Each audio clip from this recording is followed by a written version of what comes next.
Ayan, good morning mga Q. Welcome po dito sa ating YouTube channel, Super Cute TV. Ayan, kamusta po kayong lahat mga Q? So itong video na ito mga Q ay para po dito sa mga bashers ni Elias TV mga Q, mga inggit, mga hindi makaget over mga Q sa kasikatan ni Elias JTV sa panahong ito mga Q. So ito guys, sinasabi kasi nila na mga Bisaya lang daw yung nakakakilala kay Elias TV, and so on, and so on, and so on. Marami pa guys silang sinasabi, Chichimon daw, Jolog. So ngayon, ayan, patunayan natin. So ito meron tayong dalawang cellphone. Yan, syempre guys, merong Facebook yan. Punta tayo sa Facebook. Yan, tingnan natin ha. Yan. Dito sa Facebook mga Q, yan o, kasabihin nyo, recording po yan. Hindi po yan. Yan. Dito sa Facebook mga Q, punta tayo sa search engine. Yan o. Yan. Tapos dito guys, search natin yung pangalan ni Elias JTV. Yan o. Elias. Yun. Agad-agad mga Q, lumalabas. Ayan o. Elias JTV. Ayan. Meron pa bang ibang Elias sa Pilipinas, guys? Sikat ngayon. Mukhang wala naman yata. So, dito man nakalagay mga Q, Elias JTV, popular now. Ayan. Ayan yung sinasabi niya na hindi sikat. Si Facebook na mismo yung nagsasabi na popular po siya ngayon. Diba? Paano nyo ngayon ma-explain yan?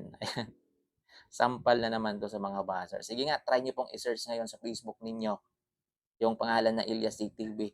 Yan, kung hindi po lalabas na ganyan, no, popular po siya. Yan, tanggapin na po natin guys, nasikat po siya ngayon. Panahon po niya ngayon, wala po tayong magagawa guys. Yan, wala po tayong magagawa. Wala po tayong magagawa. Ang tanging magagawa natin ay tumahimik na. Kasi wala, hindi nyo na mapipigilan yan guys. Lalong-lalo ngayon na prinudos pa siya ng ABS-CBN Global. Mas lalawak pa yung kanyang mararating mga Q ng kanyang pangalan. O di ba? Imagine ABS-CBN Global. Hindi po yan basta-basta mga Q na kumpanya mga Q na nagpo-produce ng mga concert abroad. So baka sabihin nyo dito lang sa cellphone ko, sige try natin tong isang cellphone. Ito, meron pa tayong isang cellphone. Gusto nyo, 5 pa eh. Yan, gusto nyo 5 pang cellphone. So dito guys, meron din tong Facebook syempre. Yan o, click natin, search natin dito, Elias JTV. O, wala guys, ayan o, popular ho talaga siya.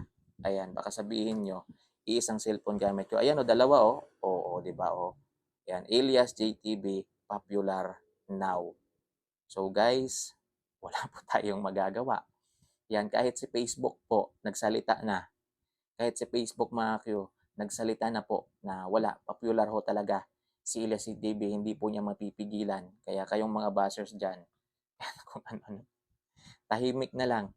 Yang, kung ako sa inyo guys, yang tuwing may performance, tuwing merong gig, concert, si Elias CTV, abay matulog na lang kayo. O di kaya manood kayo ng ng Batang Quiapo. O, manood na lang kayo. Ayan, wag na kayong pumunta doon sa concert venue, manood na lang kayo ng Batang Quiapo o ano pa, Batang Reyes, ano ba? hindi na ako familiar guys sa mga palabas ngayon sa TV kasi inaabangan lang gabi-gabi rin eh. Gabi-gabi rin kasi yung show, yung performance, yung concert ni Ila TV kaya wala tayong oras para manood ng mga TV ngayon guys. Yan kasi mas inaabangan po siya, 'di ba? Mas dinudumog po siya sa live. So siguro nga bumaba nga yung ratings ngayon ng mga teleserye, no? Kasi gabi-gabi yung concert nila sa TV tapos yung mga tao pumupunta doon sa venue ko. Yung iba naman nanonood sa live. Yan, siguro bumaba na rin yung ratings. Kaya wala nang magagawa. Kahit na yung ABS-CBN mga sabi ng ABS-CBN, wala, sikat ho talaga siya. I-produce na lang natin. Pagkakitaan na lang natin. So yun guys. Ayan. Maraming salamat po sa inyong panonood. Ito po ay para lang po ito sa mga buzzers ng Elias TV. So dito po kami mga protector niya guys. Yan kami po yung nagsasalita laban po sa kanya. Kasi hindi naman po pinapansin ni Idol Elias yung mga ganito guys. Yung mga ganyang sinasabi. Yan. Sabi nga niya, hindi po niya yan papatulan. Kasi pag pinatulan, mahirap na daw. Ganun lang po yung sinabi niya guys. Wala po siyang ibang sinabi ha. Ang sabi lang po niya kapag pinatulan, mahirap pa daw.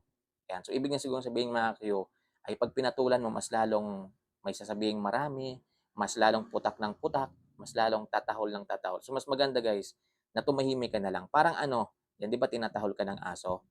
Yan, kung yung gagawin mo, 'wag mo siyang pakialaman, 'wag mo siyang intindihin, mananahimik naman 'yan, parang gano'n po. So wala guys, wala po tayong magagawa. Ayan, sa mga bashers po nila si TV diyan, wala, popular ho talaga siya. Ayan, nagsalita na po yung taong bayan, kahit si Facebook, ayun oh, nagsalita na po sila oh. Ayun oh, popular now. Ayan, kaya wala po tayong ibang magagawa kundi tanggapin ang katotohanan. This is the reality, mga kakyo. Ito po ang totoong nangyayari ngayon. Popular po siya. Wala po kayong magagawa. Wala po kayong magagawa. Kahit tumalon pa kayo sa tulay, mga kakyo, na walang tubig, wala. Hindi nyo yan mapipigilan, guys. Yan. Popular po talaga siya. Paulit-ulit. So, yun lang mga kakyo. Maraming salamat po sa inyong panonood. Again po sa mga solid supporters po ng Ila City TV, guys, patuloy lang po natin siyang suportahan. Nandito lang po tayo sa likod, sa gilid at kung pwede sa harap para proteksyonan siya. Ayan, sa mga bashers na ito mga kakyo, na walang ibang ginagawa kundi hilahin na lang siya ng hilahin.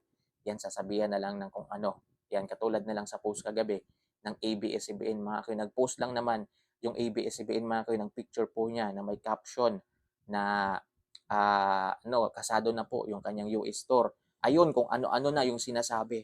Ayan, grabe guys. Kahit puntahan niyo po yung post na yan ng ABS-CBN, makikita niyo talaga sandamakmak yung mga inggit doon, yung mga hindi makaget over. Ayan, sa tinatamasa ni LCTV. Hindi talaga nila matanggap mga yun na prinudos na po ng ABS-CBN si Ilyas JTV. Ayan, wala na. Finish na po kayong mga bashers. Ayan, magbigti na lang kayo sa puno ng ng tino-tino, sabi nga ni Ila CTV. So yun lang guys, maraming salamat sa inyong panonood. Ingat po kayo mga Q, God bless po sa ating lahat. Ayan, kanunay amping guys. Thank you for watching.